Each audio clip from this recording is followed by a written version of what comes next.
नमस्कार, स्वागत है आपका फेडरल देश में। मैं हूं नीलू व्यास। अभी आपने देखा था कि उपचुनाव हुए थे और खासकर अगर आप गुजरात और पंजाब के उपचुनाव के रिजल्ट्स देखें तो आम आदमी पार्टी ने अपनी दिल्ली की हार के बाद जिस तरह से जीत हासिल की उसके बारे में लोग बात कर रहे हैं। और कल एक कॉन्फिडेंट केजरीवाल ने ये कहा कि देखिए, इंडिया अलायंस लोकसभा के चुनाव का अरेंजमेंट था और हम इंडिया अलायंस का हिस्सा नहीं है। यानी कि उन्होंने एक ऐसा संदेश दिया कि आम आदमी पार्टी अपने शर्तों पर आगे बढ़ रही है, अपने फुटप्रिंट्स को बढ़ाने की कोशिश कर रही है। अब गुजरात में जो विसावदर जो कंस्टिट्यूएंसी है, वहां पर जिस तरीके की जीत दर्ज हुई, लुधियाना वेस्ट पंजाब में, तो ये सवाल उठता है कि क्या आम आदमी पार्टी एक थर्ड ऑल्टरनेटिव के रूप में, एक तीसरे विकल्प के रूप में, क्या कांग्रेस के लिए एक बड़ी चुनौती बनेगी? आज इसी को लेकर हम चर्चा करेंगे और इसीलिए मैंने सोचा कि आज पंजाब और गुजरात दोनों से उन मेहमानों को बुलाया जाए जो हमें वहां की ग्राउंड की स्थिति के बारे में बताएंगे। तो हमारे साथ प्रवीण अहिर है, जो कि वरिष्ठ पत्रकार हैं, गुजरात से हमारे साथ जुड़ रहे हैं, अहमदाबाद से। प्रवीण, आपका स्वागत है। जगदीप सिंह संधू, वरिष्ठ पत्रकार, पॉलिटिकल कमेंटेटर, पंजाब से हमारे साथ जुड़ रहे हैं। जगदीप जी, आपका भी स्वागत है। और मैं जगदीप जी से शुरुआत करूंगी कि जगदीप जी, जो ये बाई इलेक्शंस की जीत दर्ज हुई है आम आदमी पार्टी के लिए, क्या वाकई में आपको लगता है कि आम आदमी पार्टी का कॉन्फिडेंस, जो खोया हुआ कॉन्फिडेंस था दिल्ली की हार के बाद, वो वापस आता हुआ पटरी पर नजर आ रहा है? देखिए नीलू जी, जहां तक पंजाब के वेस्ट लुधियाना वेस्ट के इस उपचुनाव की बात है, ये माना जाता है कि जो सरकार सत्ता में रहती है चुनाव उसके पक्ष में ही जाता है।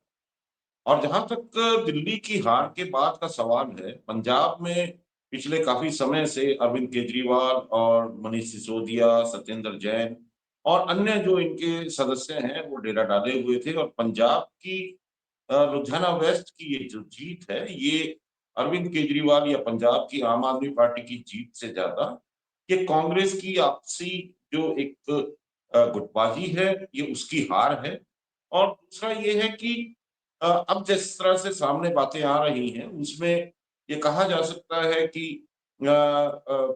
जो यहाँ से कांग्रेस के कैंडिडेट रहे हैं, भारत भूषण आशु, उनकी जो नजदीकियां हैं वो नवनीत सिंह बिट्टू से जग जाहिर हैं। उनकी नजदीकियां सुनील जाखड़ से जग जाहिर हैं।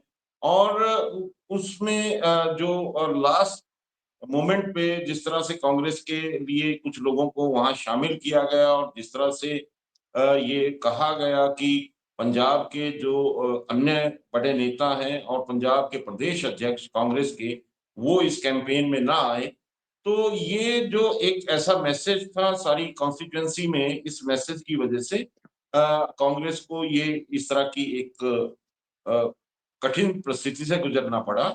और इसलिए ये जो परसेप्शन है, ये जो धारणा है लोगों में, जो एक संचार है, एक संवाद का, वो कहीं गलत संदेश वहां से उभरा। और जिस तरह से पंजाब में इन्होंने अपने तरीके से अलग-अलग तरीके से जो कोशिश की है प्रशासन की तरफ से, और जिस प्रकार से अन्य पार्टियों का सहयोग लिया गया है, तो ये कुल मिला के देखा जाए तो ठीक है, आम आदमी पार्टी के लिए ये सीट जीत लेना महत्वपूर्ण एक तरह से हो गया है, क्योंकि जिस तरह पंजाब में आम आदमी पार्टी का ग्राफ दिन प्रतिदिन गिरता जा रहा था, जिस प्रकार से पंजाब के लोगों में एक रोष है, और वो रोष इस बात का है कि पंजाब में चुनाव जो हुए थे विधानसभा के लिए, उसमें पंजाब के लोगों के प्रतिनिधि चुने जाने थे और वो प्रतिनिधि विधानसभा में पंजाब के लोगों की बात करने वाले थे। लेकिन पंजाब का प्रशासन जो है, वो चुने हुए प्रतिनिधियों और चुने हुए मुख्यमंत्री के अलावा जो दिल्ली का एक बड़ा समूह है, वो उसको नियंत्रित करता है। इसको लेके बहुत बड़ा रोष पंजाब में है। और आज जो पंजाब की परिस्थितियां हैं, वहां के जो विधायक हैं, वो अपने आप को जिस तरह से घुटा हुआ महसूस करते हैं, जिस तरह से नियंत्रित महसूस करते हैं, वो भी लोगों में उजागर हो चुका है। बहुत सी ऐसी परिस्थितियां हैं जिसमें कहा जा सकता है कि अगर पंजाब के अन्य इलाकों में देखा जाए, और अभी जो चुनाव जीतने के बाद जिस तरह से कल एक मंत्रिमंडल विस्तार हुआ और उस मंत्रिमंडल में संजीव अरोड़ा जो लुधियाना से जीते हैं आम आदमी पार्टी के, उनको मंत्री बना दिया गया है। और माझा इलाके से जो एक बड़े मंत्री रहे कुलदीप सिंह धालीवाल, उनकी मंत्रिमंडल से छुट्टी हो गई। तो माझा से दूसरे जो एक बड़े नाम जिनको लेके इन्होंने पंजाब में पूरा कैंपेन किया था, कुंवर विजय प्रताप सिंह, जो अमृतसर नॉर्थ से विधायक बने हैं, उनको कुछ दिन पहले ही पार्टी से 5 वर्ष के लिए निष्कासित कर दिया गया। तो इस तरह से देखा जाए तो बहुत से ऐसे फैक्टर्स हैं, बहुत से ऐसे पक्ष और पहलू हैं, जिनकी वजह से आम आदमी पार्टी का पंजाब में अभी जो परिस्थितियां हैं, वो उतनी अनुकूल नहीं है। और ऐसा माना जा रहा है कि अगर कांग्रेस अपने आप को संगठित करके प्रदेश के लिए एक उद्देश्य निर्धारित करके अपना चुनाव प्रचार या अपनी रणनीति बनाती है, तो कांग्रेस की और लोगों का झुकाव और विश्वास दोबारा बन रहा है। क्योंकि जो अन्य क्षेत्रीय दल पंजाब में है, अकाली दल, वहां जो जिस प्रकार की एक बिखराव की स्थिति है, वो अपने आप में बड़ा विकट एक एक कमजोर विपक्ष सामने प्रस्तुत करता है। इसलिए भारतीय जनता पार्टी अपना प्रयास कर रही है कि अब दोबारा वो ज्यादा से ज्यादा लोगों को अपने पक्ष में करके और अकाली दल के साथ समझौते की जो बातचीत है, जो अभी तक नहीं थी, उसकी भी संभावनाएं और कयास रही, चर्चाएं चलने लगी हैं। तो लगता है कि पंजाब में बहुत सी चीजें ऐसी हैं जो उस प्रकार से नहीं है, जिस प्रकार से एक पारंपरिक राजनीति में होती है। तो आने वाले समय में देखा जाएगा, लेकिन जहां तक पंजाब की बात करें और आम आदमी पार्टी की बात करें, तो वहां इनका ग्राफ बहुत तेजी से नीचे गिर चुका है। और जो विभाजन जिस तरह के अभी तक हुए हैं समाज में और मतदाताओं में, देखिए किसान आंदोलन में पहले इन्होंने उन किसानों का समर्थन किया, हमेशा बढ़ चढ़कर किसानों के हित की बात करने की इन्होंने प्रयास किए और हमेशा कहा भी। लेकिन जब समय आया तो उन्हीं किसान आंदोलन को इन्होंने कुचलने का काम भी किया, जो हमने देखा अभी कुछ महीने पहले शंभू बॉर्डर और खनौरी बॉर्डर पे हुआ।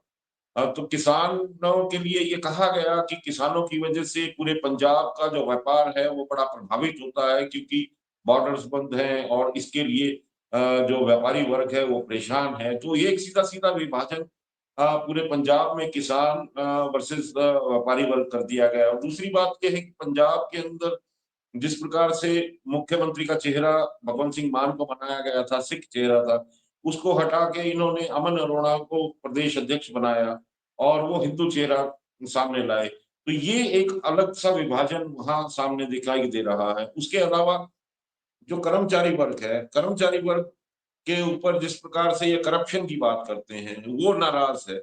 उसके अलावा जो छात्र हैं, जो नौकरी के लिए बेरोजगार घूम रहे हैं, जो विदेशों में लोग जा रहे हैं, आपने देखा होगा कुछ समय पहले पंजाब में किस प्रकार से अमेरिका से लोगों को डिपोर्ट किया गया और उनके उनको भेजने वाले जो जितने भी वो एजेंट थे, उस पर प्रशासन ने कोई कड़ी कार्रवाई नहीं की। तो ये बहुत से ऐसे फैक्टर हैं जिनकी वजह से पंजाब में जो आम आदमी पार्टी ने अपना एक छवि बनाने की कोशिश की थी, वो छवि ऑलमोस्ट खंडित हो गई है। और अभी आने वाले समय में जो विधानसभा चुनाव है, उनमें इनको कठिन परीक्षा से गुजरना पड़ेगा। ठीक है, अब मैं प्रवीण के पास आती हूँ क्योंकि जो हालात पंजाब में है, पंजाब में इनकी लोकप्रियता गिर रही है, लोग समझ गए हैं कि क्या प्रॉमिसेस किए थे। लेकिन आपको लग रहा है कि गुजरात के चुनाव में क्या आम आदमी पार्टी की पोजीशन आपको लगता है कि कांग्रेस के लिए एक बड़ा चैलेंजर के रूप में उभरेगी? क्योंकि जिस तरीके से विसावदर में जो इन लोगों ने जीत हासिल की, उस जीत पर क्या कहेंगे और क्या वाकई में कांग्रेस के बजाय लोग आम आदमी पार्टी को गुजरात में चुन सकते हैं एक क्रेडिबल ऑल्टरनेटिव की तरह? जी। नीलू जी, सबसे पहली बात तो ये कि 30 साल से एक ही पार्टी की सरकार है गुजरात पे, और जो चैलेंज की हम बात कर रहे हैं कि आम आदमी पार्टी क्या कांग्रेस के लिए चैलेंज बन सकती है, सबसे बड़ी चैलेंज तो कांग्रेस के अंदरूनी भीतर में ही है। मैंने इससे पहले वाले शो में जो बात किया था कि जो फैक्ट फाइंडिंग कमेटी की रिपोर्ट है उसमें सब कुछ मतलब नहले पे दहला ही था कि कांग्रेस 70 से ज्यादा सीट वाली पार्टी कैसे 17 के आसपास आ गई। ये सबसे बड़ी चैलेंज है। और चैलेंज ये है कि अगर पहले तो आप मजबूत विपक्ष नहीं होंगे तो जनता के इतने सारे मुद्दे हैं। और एक मैं एग्जांपल देना चाहूंगा नीलू जी, क्योंकि कृषि से बहुल राज्य है ये, कच्छ या सौराष्ट्र या उत्तर गुजरात। आपको जान के ताज्जुब होगा कि प्रधानमंत्री फसल बीमा योजना जो पूरे देश में लागू है, काफी राज्यों में नहीं है। बीमा कंपनियों ने मतलब ऐसा ऐसा कांड किया कि अब तक उसके मुआवजे तो नहीं मिले, लेकिन केंद्र सरकार की योजना ये डबल इंजन सरकार में गुजरात से गायब है 2020-21 से, उसका कोई अल्टरनेटिव ही नहीं। तो ये सारे मुद्दे कौन उठाएंगे? ये सारे मुद्दे विपक्ष उठाएंगे, लेकिन विपक्ष में अंदरूनी इतनी चैलेंज है। अभी भी हाईकमान में एक पत्र लिखा गया था मनोहर पटेल के द्वारा, जो प्रवक्ता है यहाँ का। 60 से ऊपर कांग्रेस के नेता बीजेपी में क्यों गए? क्यों इलेक्शन आते ही जो अंतरात्मा है वो एमएलए का जाग जाता है? ये सबसे बड़ा सवाल है। बीच में आ गई आम आदमी पार्टी। जब 2022 से पहले नीलू जी, जब गांधीनगर में कॉर्पोरेशन का इलेक्शन हुआ था, उसमें अगर आम आदमी पार्टी और कांग्रेस साथ मिलकर लड़ती तो बीजेपी सत्ता में नहीं आती, ये सीन था। लेकिन न तो आम आदमी पार्टी जीती, न कांग्रेस जीती, बीजेपी का मेयर बन गया। अब यही चीज 2022 में हुई और सबसे खराब स्थिति में कांग्रेस आ गई। उसके बावजूद भी आपका यहाँ संगठन का कोई इश्यू नहीं है। राहुल गांधी आके ये बोलते हैं कि शादी के घोड़े अलग, रेस के घोड़े अलग। हाईकमान को सब बात पता है। और अभी ही लेटेस्ट मैं आपको बोलूं, क्योंकि मनरेगा का स्कीम एक चल रहा है, मैं थोड़ा सा प्रीफेस बात दूं। उसमें बीजेपी के वर्तमान मंत्री के पुत्र जेल गए हैं, बिना काम किए पैसे उसको चुकते कर दिए। उसमें कांग्रेस के नेता भी आए। कल ही जो मनसुख वसावा है, जो सबसे वरिष्ठ सांसद है गुजरात के बीजेपी से, वो एलिगेशन करते हैं कि ये सब कुछ गांधीनगर से चलता है, मतलब कि पाटनगर से चलता है, और सभी पार्टियों के लोग इसमें जुड़े हैं। तो जनता के लिए कंफ्यूजन की स्थिति है। क्या बीजेपी के साथ आम आदमी पार्टी है? एक बात तय है कि जो 30 साल की एंटी इनकम्बेंसी है, बीजेपी को भी पता है कि जो एंटी इनकम्बेंसी वोटर है वो कांग्रेस के अलावा अगर आप में जाए तो उसके लिए फायदा ही फायदा है। विसावदर में गेम अलग थी। आपको जान के ताज्जुब होगा, बीजेपी डिसिप्लिनरी पार्टी है और गोपाल इटालिया जो जीते वो बीजेपी के, मैंने पहले ही बोला था कि जो बीजेपी में कैबिनेट मिनिस्टर थे जवाहर चावड़ा, मूल कांग्रेसी थे, बीजेपी में आए, मिनिस्टर बने, लेकिन बाद में जवाहर चावड़ा को हराया गया और जवाहर चावड़ा का एलिगेशन है, पीएम तक पत्र लिखा गया। और बाद में जब विसावदर का इलेक्शन डिक्लेयर हुआ तो जो कैंडिडेट आया किरीट पटेल, वो किरीट पटेल के सामने भी इतने गंभीर एलिगेशंस थे, इतने स्कैम के, फिर भी पार्टी ने कोई एक्शन नहीं लिया। इसमें आम आदमी पार्टी की जीत होती है, बीजेपी कैंडिडेट की हार होती है। बीजेपी के नेता ही आम आदमी पार्टी को पीछे से सपोर्ट कर रहे होते हैं, और पहली बार देखा गया गुजरात में कि बीजेपी का कैंडिडेट हारता है, आम आदमी पार्टी विसावदर में जीतती है, तो उसका जश्न खुलेआम जूनागढ़ में होता है। और ये पूरा जूनागढ़ है। कड़ी में तो ठीक बात अलग थी, और जहां तक कांग्रेस की बात आए तो कांग्रेस कहीं पे गेम में थी ही नहीं। आम आदमी पार्टी ने तो एलिगेशन लगाया था, गोपाल इटालिया ने स्टिंग ऑपरेशन करके, ललित वसोया और सब मिलके मतलब सेट कर रहे थे आम आदमी पार्टी को। आम आदमी पार्टी के जो नीचे के जो नेता है, पैसे के साथ पकड़ा था, उसमें मानहानि का केस भी हुआ है। तब ये कंक्लूजन ये हो गया है कि अगर जी नहीं प्रवीण, लेकिन क्या गुजरात में क्या आम आदमी पार्टी और बीजेपी क्या कांग्रेस को हराने के लिए साथ में काम कर रहे हैं? सवाल ये उठता है कि क्या दोनों एक साथ काम कर रहे हैं, या फिर आम आदमी पार्टी एक क्रेडिबल ऑल्टरनेटिव के रूप में, एक तीसरे फोर्स के रूप में उभर रहा है? नंबर के हिसाब से है, नंबर के हिसाब से है। और मैंने इसलिए 5 का बोला था क्योंकि 5वें तो जो है जसप पोजीशन के ऊपर से उनको हटा दिया गया। उमेश मकवाना बोटाद के जो विधायक है, उसने अभी लेटेस्ट क्या बोला, आप हैरान हो जाएंगे। उसने ये बोला कि आम आदमी पार्टी के नेताओं का रिमोट कंट्रोल कमलम में है। ये आम आदमी पार्टी के विधायक की मैं बात कर रहा हूं। सबसे ताज्जुब बात यह है कि सभी पोजीशन के ऊपर से हटा दिया गया उमेश मकवाना को आम आदमी पार्टी की ओर से, फिर भी अभी वो विधायक बने हुए हैं। और जहां तक बीजेपी और आम आदमी पार्टी की बात है कि दोनों मिला के कांग्रेस को हराएंगे, मैं ये मानता हूं कि मैं पहले भी कह चुका हूं, मैं सौराष्ट्र से आता हूं जहां पे कोर वोट ज्यादा है कांग्रेस के। आज के दिनों में भी चाहे नेता हो या ना हो, कल से शुरुआत हो रही है आम आदमी पार्टी की एक यात्रा की। तो जो कोर वोट था कांग्रेस का, या फिर जो पुराने नेता थे, या तो बीजेपी में चले गए या तो कुछ नेता आम आदमी पार्टी में चले गए, क्योंकि संगठन का इश्यू है सबसे बड़ा। लड़ाकू नेता है कांग्रेस में, लेकिन वो स्टेट लेवल की जो लीडरशिप है उसके ऊपर काफी सारे सवाल उठ चुके हैं। शक्ति सिंह गोहिल ने अभी रिजाइन कर दिया हारने के बाद। कभी ये नहीं सोचा गया कि हारने की वजह क्या। आप सोचिए नीलू जी, विसावदर पहले से ही सत्ता के सामने रहता है, वहां की तासीर ही ऐसी, वहां की जनता की। अगर कोई भी क्यों ना आ जाए, आपको पता होगा कि जीपीपी जो अलग किया केशुभाई पटेल ने, पूर्व मुख्यमंत्री, वो भी वहां से ही जीते थे बीजेपी के सामने। वहां पर कांग्रेस का कैंडिडेट बीजेपी ज्वाइन करता है, फिर लड़ता है, हार जाता है, और आम आदमी पार्टी का आता है, आम आदमी पार्टी का बंदा भी बीजेपी में चला जाता है, फिर ये इलेक्शन होता है, और तब जाके कांग्रेस को 5,000 के आसपास वोट मिले पूरी विधानसभा में।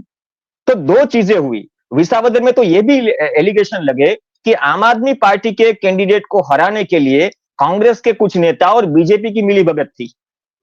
तो ये मैंने इसलिए टॉम डिक एंड हैरी वाली बात की। गुजरात की स्थिति थोड़ी अलग है, और ये सिर्फ विसावदर की बात नहीं है। अगर सौराष्ट्र में जो भी यात्राएं निकलेगी आने लेकिन वाले वक्त में, गुजरात तो में ये तो बात समझनी जरूरी है कि गुजरात में इतने सालों से बीजेपी का राज है, और अगर वहां की जनता बीजेपी को बेदखल करना चाहती है तो क्या आम आदमी पार्टी को एक क्रेडिबल ऑल्टरनेटिव के रूप में वहां की जनता देखेगी या नहीं देखेगी, या कांग्रेस को देखेगी?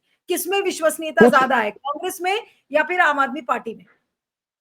कुछ एरियाज में आम आदमी पार्टी के कैंडिडेट की वजह से विश्वसनीयता है। बाकी ओके। जो जहां पर कांग्रेस का जो संगठन है या पुराने नेता है, कोर वोट है, वहां पे भी अभी भी कांग्रेस को पीछे करना मुश्किल है। लेकिन सवाल कांग्रेस की इच्छा शक्ति का भी है। अब वो जाके कैसे लड़ते हैं? जो जमीन गवाई वो गवाई, लेकिन जो बची हुई जमीन है अंदरूनी झगड़े में, अगर वो भी गवा देंगे तो फिर प्रजा के पास कोई मौका नहीं होगा। ये नंबर्स बढ़ते जाएंगे, 5 से जाके 15 भी हो सकता है। बीजेपी की सीट्स तो बढ़ी रही है, इसमें तो मुनाफा ही मुनाफा है आम आदमी पार्टी के लिए, लेकिन नुकसान जनता का है। अगर इसके बाद भी अगर 5 से 10 करोड़ से एलिगेशन लगे कि विधायक बिक रहे हैं, टिकट्स बिक रहे हैं, तो एक गंभीर इश्यू है, और इसके ऊपर मीडिया भी खुल के बात कर रहा है। जमीन पर आप जाओ तो आपको पता चलेगा कि नहीं, सही में अभी ये चर्चा होने लगी है। पहले ये चर्चा होती थी, कांग्रेस ही कह रही थी कि बीजेपी की बी टीम है, साथ मिलकर लड़े। अब ये बोल रहे हैं कि कांग्रेस, आम आदमी पार्टी जहां स्ट्रांग होती है वहां कांग्रेस और बीजेपी साथ मिलकर लड़ते हैं। ये भी इंटरेस्टिंग चीज है। बीजेपी के काफी सारे नेता है जिसको टिकट न मिली तो इंडिपेंडेंट लड़के जीते हैं, ये भी चीज है। तो गुजरात की जनता वो भी देखती है कि अगर बंदा मजबूत है, अगर उसके क्षेत्र के मुद्दे अगर उठाता है विधानसभा में, तो फिर पार्टी नहीं देखती। तो ये भी एक चित्र है। लेकिन अभी तक शहरी जगहों पर अभी तक आम आदमी पार्टी ने फोकस किया था, वहां पे सफलता मिली, लेकिन इतनी सफलता नहीं मिली। अब ग्रामीण क्षेत्रों में वो जोर लगा रहे हैं। अगर ग्रामीण क्षेत्रों में ज्यादा जोर लगाएंगे तो बट ऑब्वियस फायदा बीजेपी को होगा। 15 सेकंड में लूंगा, क्योंकि विसावदर में जो वोट सरका मतलब खिसका, तो किसका खिसका? कांग्रेस का खिसका, बीजेपी का वोट नहीं खिसका। वो हारे जरूर, लेकिन वोट नहीं खिसका। पूरी फौज उतर गई थी मैम, मंत्रियों से लेके 40 जितने लोग हाई प्रोफाइल वीवीआईपी प्रचारक वहां पे उतर गए थे, फिर भी विसावदर को जीत नहीं पाए। मतलब की इश्यू है। अगर कांग्रेस रास्ते पर नहीं आती लोगों के इश्यू लेकर एज अ अपोजिशन, तो आने वाले वक्त में आम आदमी पार्टी, कांग्रेस तो खुद का नुकसान कर रही है, आम आदमी पार्टी और करेगी। और इन दोनों बीच की लड़ाई में बीजेपी की नजर 2027 से पहले, जो 1.5 साल पहले, 1.5 साल बाद जो चुनाव आ रहे हैं लोकल इलेक्शन, उसके ऊपर है। अगर वहां पे कुछ हो गया तो बड़ा मैसेज जाएगा कि आम आदमी पार्टी की अगर वोट शेयर बढ़ता है तो फिर विश्वसनीयता लोगों की उस तरफ हो जाएगी। अगर कांग्रेस नवसर्जन या राइजअप करती है तो फिर उसमें बाग बटाई होगी, ये निश्चित है। ठीक है, मैं अब एक कंप्लीट तस्वीर के लिए जगदीप जी के पास आऊंगी और फिर कार्यक्रम को खत्म करती हूँ कि जगदीप जी, आपको क्या लग रहा है कि इस समय आम आदमी पार्टी का, और मैं ओवरऑल पूछ रही हूँ कि दिल्ली की हार हुई उसके बाद लोगों ने ये अटकलें लगाई कि राज्यसभा पहुंचेंगे अरविंद केजरीवाल, हो सकता है पंजाब के मुख्यमंत्री बन जाए। ऐसा कुछ नहीं हुआ, लेकिन ऐसा लगता है कि ग्राउंड पर अभी भी आम आदमी पार्टी ने हार नहीं मानी है, वो काम कर रही है। लेकिन इस समय आपको क्या लग रहा है कि पूरे देश में एक जो आकलन है वो, उसमें क्या लग रहा है कि क्या आम आदमी पार्टी एक कड़ी चुनौती कांग्रेस को दे पाएगी? क्या उसका ग्राफ बढ़ता हुआ आपको किसी एंगल से नजर आ रहा है, या आपको लग रहा है कि ओवरऑल एक क्रेडिबिलिटी क्राइसिस है इस समय आम आदमी पार्टी के लिए? जी जगदीप जी। देखिए, जहां तक आम आदमी पार्टी की ओर से कांग्रेस को चुनौती देने की बात है, तो आप ये देखिए कि हरियाणा एक प्रदेश था, हिमाचल एक प्रदेश था, राजस्थान प्रदेश था, जहां आम आदमी पार्टी ने अपने प्रयास किए, लेकिन वहां तो सफल नहीं हुई, वहां चुनौती नहीं बनी। ये चुनौती वहीं कुछ इलाकों में बनी है, जिसमें एक पंजाब प्रदेश है, एक दिल्ली प्रदेश है। अन्य जो प्रदेश हैं, उनमें चुनौती तो नहीं बनी है। आम आदमी पार्टी को। दूसरी बात आती है कि आम आदमी पार्टी अ, जो कांग्रेस के लिए चुनौती नहीं, कांग्रेस अपने आप के लिए चुनौती। कांग्रेस जब तक स्पष्ट अपने लक्ष्य को, अपनी राजनीति को, अपनी परिभाषाओं को, अपने आदर्शों और सिद्धांतों को जब तक वो पूरी तरह से लोगों तक दोबारा नहीं पहुंचा। इसमें एक बड़ा छोटा-सा एग्जांपल देता हूं। मेरी कभी किसी एक बड़े नेता से बात हो रही थी, तब उनका कांग्रेस के नेता हैं, उनका यही कहना था कि निजीकरण तो मनमोहन सिंह के समय में शुरू हुआ था, अब हम इसको कैसे फेस करें? तो मुझे बहुत हैरानी हुई कि उनको निजीकरण और उदारीकरण का फ़र्क नहीं पता। भारत की जो व्यापार नीति है, वो हमेशा से संरक्षणवादी रही है। 1991 में जब मनमोहन सिंह ने भारत की व्यापार नीति में उदारीकरण किया, तो उसमें बहुत से ऐसे क्षेत्र थे जिनको संरक्षित रखा गया था।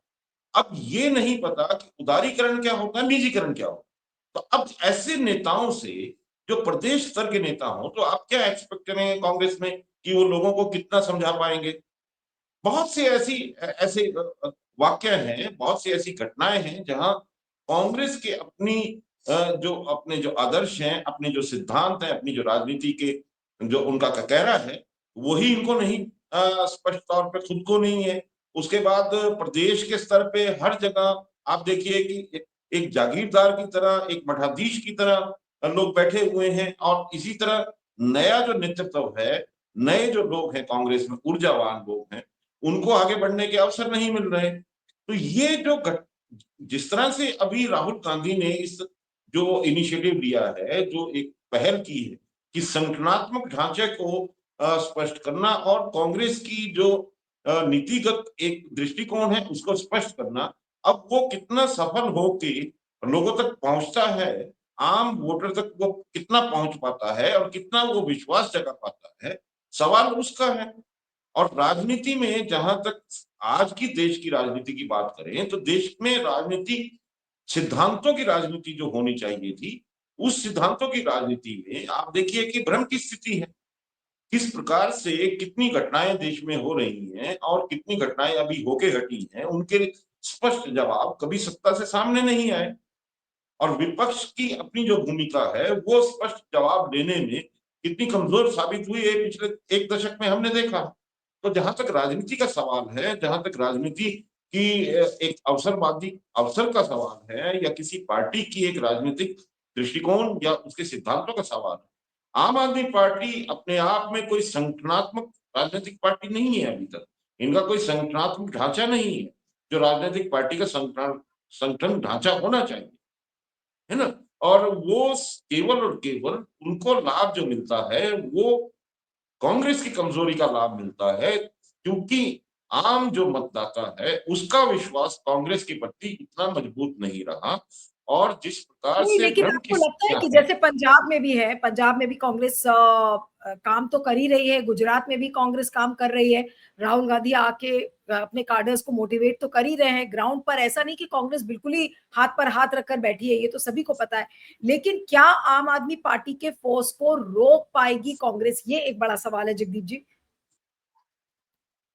देखिए मुझे लगता है कि आने वाले समय में बहुत से परिवर्तन होने हैं और जिस प्रकार से कांग्रेस के लिए लोगों में अभी दोबारा एक जिज्ञासा बनी है और जिस प्रकार से आम आदमी पार्टी ने जो दिल्ली में वायदे किए और जो उनका परफॉर्मेंस दिल्ली में रहा और जिस तरह से भ्रष्टाचार में संलिप्तता उनकी रही और जो भ्रष्टाचार के को खत्म करने के नाम पे जिन्होंने अपनी राजनीति शुरू की थी, उनके बारे में लोग ज्यादातर जान चुके हैं और आने वाले समय में बहुत इस प्रकार के परिवर्तन होंगे और मुझे लगता है कि जो पारंपरिक एक एक विरासत की राजनीति है, उसकी पुनर्स्थापना अवश्य होगी। एक समय होता है, एक पॉलिटिकल नैरेटिव होता है, एक पॉलिटिकल एज होती है, जो करीब-करीब आप ये मान लीजिए कि 15 साल से ज़्यादा नहीं होती क्योंकि जनरेशन चेंज हो जाता है और उसके बाद जनरेशन के बाद जो दृष्टिकोण का बदलाव होता है और जो मिथकों से लोग निकलते हैं, तब